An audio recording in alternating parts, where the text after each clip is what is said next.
नमस्कार। प्रयागराज में महाकुंभ का आयोजन न केवल आध्यात्मिक आस्था का प्रतीक है, बल्कि यह प्रशासनिक व्यवस्थाओं की एक कठिन परीक्षा भी होती है।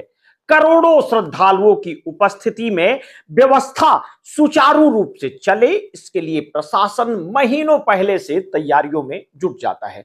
सरकार और अधिकारीगण इसे ऐतिहासिक और भव्य बनाने का दावा करते हैं, लेकिन जब त्रिवेणी संगम के जल की गुणवत्ता पर सवाल उठते हैं तो ये पूरा आयोजन कटघरे में खड़ा हो जाता है। सवाल उठता है कि क्या इतनी विशाल भीड़ के लिए उचित जल परीक्षण और शुद्धिकरण किया गया था? अगर किया गया था तो फिर जल की गुणवत्ता नहाने लायक क्यों नहीं हो पाई? आखिर इसके लिए जिम्मेदार कौन है?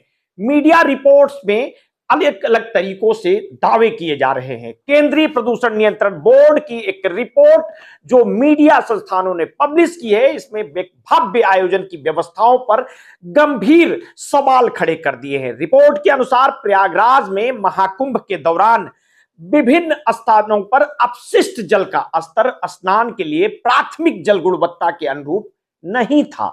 सीपीसीबी के अनुसार अपशिष्ट जल संदूषण के प्रमुख सूचक फेकल कोलीफॉर्म की स्वीकार्य सीमा 2500 यूनिट प्रति 100 ml है, लेकिन महाकुंभ के दौरान संगम के जल में यह सीमा पार कर चुकी थी। यह रिपोर्ट राष्ट्रीय हरित अधिकरण एनजीटी के समक्ष प्रस्तुत की गई, जहां इस गंभीर मुद्दे पर सुनवाई हुई है। एनजीटी की पीठ, जिसमें अध्यक्ष न्यायमूर्ति प्रकाश श्रीवास्तव, न्यायिक सदस्य न्यायमूर्ति सुधीर अग्रवाल और विशेषज्ञ सदस्य ए सेंथिल वेल शामिल थे, प्रयागराज में गंगा और यमुना नदियों में अपशिष्ट जल के बहाव को रोकने के मुद्दे पर सुनवाई कर रही थी।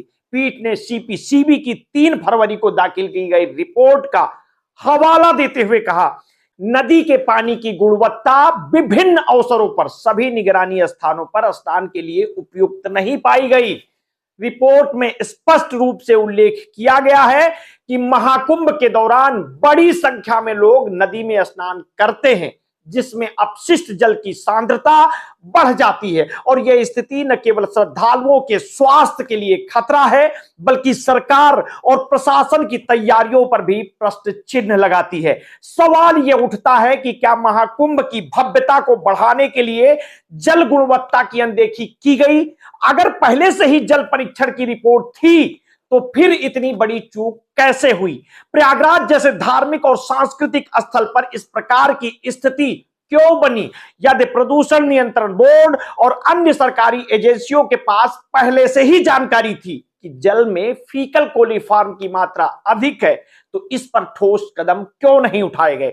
एनजीटी ने उत्तर प्रदेश प्रदूषण नियंत्रण बोर्ड को आड़े हाथों लेते हुए कहा है कि बोर्ड अपने पूर्व निर्देशों का पालन करने में विफल रहा है। एनजीटी ने यह भी पाया है कि बोर्ड ने केवल एक कवर पत्र के साथ कुछ जल परीक्षण रिपोर्ट दाखिल की है, लेकिन किसी ठोस समाधान या विस्तृत कार्य योजना की जानकारी नहीं दी गई है, और यह स्पष्ट करता है कि जिम्मेदार संस्थाएं केवल खाना पूर्ति कर रही थी और वास्तविक समाधान की दिशा में कोई ठोस प्रयास नहीं कर रही थी। सरकार द्वारा महाकुंभ के लिए 45 करोड़ श्रद्धालुओं की व्यवस्था का अनुमान लगाया गया था, लेकिन अब तक संख्या 53 करोड़ पार कर चुकी है और आयोजन अभी भी लगातार जारी है। सरकार इसे एक उपलब्धि के रूप में प्रचारित कर रही है, लेकिन इस भारी भीड़ के जल की गुणवत्ता और स्वास्थ्य सुरक्षा सुनिश्चित करने के लिए क्या कदम उठाए गए? अगर संगम का जल स्नान के योग्य नहीं है तो श्रद्धालुओं को इस खतरे में आगाह क्यों नहीं किया गया?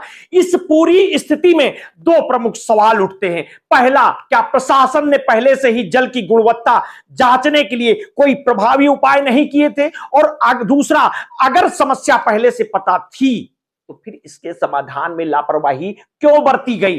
जब प्रशासन हर साल करोड़ों की व्यवस्था करता है तो क्या जल की शुद्धता सुनिश्चित करने के लिए कोई ठोस योजना बनाई गई थी? यदि बनाई गई थी तो उसका क्रियान्वयन क्यों नहीं हुआ? प्रयागराज में जल प्रदूषण का यह मामला नया नहीं है। पूर्व में भी संगम के जल की गुणवत्ता पर सवाल उठाए जा चुके हैं। विपक्ष ने भी इसे लेकर कई बार सरकार को घेरा है। इसके बावजूद जब महाकुंभ जैसे आयोजन के दौरान भी जल शुद्धता सुनिश्चित नहीं की जा सकी तो यह गंभीर चिंता का विषय बन जाता है। इसके अतिरिक्त बड़ी भीड़ के कारण अन्य समस्याएं भी उत्पन्न हो रही हैं। नई दिल्ली रेलवे स्टेशन पर हाल ही में भगदड़ मचने से 18 लोगों की मौत हो गई। इसके अलावा प्रयागराज में ट्रैफिक जाम की स्थिति ने भी प्रशासन की कार्यक्षमता पर सवाल खड़े कर दिए। महाकुंभ में भी भगदड़ हुई जिसमें तकरीबन 30 लोगों की मौत हो चुकी है। अब जब मामला एनजीटी में पहुंच चुका है तो देखना होगा कि क्या इस पर कोई ठोस कार्रवाई होती है या फिर केवल एक औपचारिक सुनवाई बनकर रह जाती है। 19 फरवरी को होने वाली अगली सुनवाई में यूपी पीसीबी और संबंधित राज्य प्राधिकरणों को उपस्थित होने का निर्देश दिया गया है और यह सुनवाई इस बात का निर्धारण करेगी कि प्रशासन की लापरवाहियों पर क्या कार्रवाई की जाए और श्रद्धालुओं की सुरक्षा सुनिश्चित करने के लिए क्या कदम उठाए जाएंगे। इस पूरी स्थिति से स्पष्ट होता है कि धार्मिक आयोजनों की भव्यता पर ध्यान देने से अधिक उनके स्वास्थ्य और सुरक्षा के पहलुओं पर गंभीरता से विचार किया जाना चाहिए। महाकुंभ के दौरान संगम का जल स्नान के योग्य नहीं होना न केवल प्रशासन की नाकामी दर्शाता है बल्कि श्रद्धालुओं के स्वास्थ्य से भी खिलवाड़ है। अब देखना होगा कि इस गंभीर मुद्दे पर क्या कार्रवाई होती है और क्या सरकार भविष्य में इस तरह की गलतियों से सीख लेकर जल गुणवत्ता को प्राथमिकता देती है। आगे की अपडेट के लिए आप हमारे साथ जुड़े रहिए, समय समय पर हम आपको जानकारी देते रहेंगे। आपने अगर अभी तक हमारे इस चैनल को सब्सक्राइब नहीं किया तो तत्काल कर लीजिए, बेल आइकन दबाना बिल्कुल ना भूलिए। अपने स्वास्थ्य के प्रति सचेत रहिए, सजग रहिए, अपना ध्यान रखिए। बहुत बहुत धन्यवाद। साधुवाद।